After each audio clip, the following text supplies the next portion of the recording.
औरे से तुहरा प्यार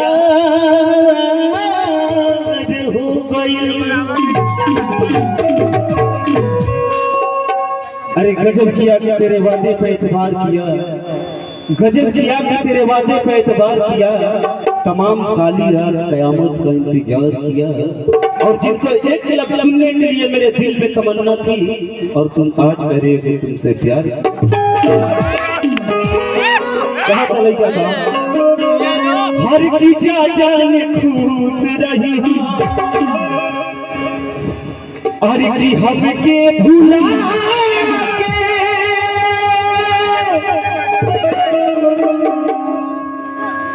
हर की जान खुश रही, अरे हमके भुला के हर राजा जी के कोराबा में।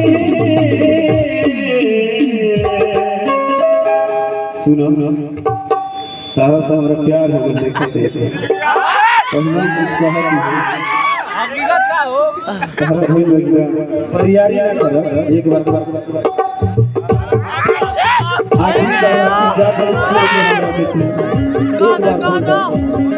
आज के बाद तू हमारे से बिंदु की दान एक बार कह दो ना मिल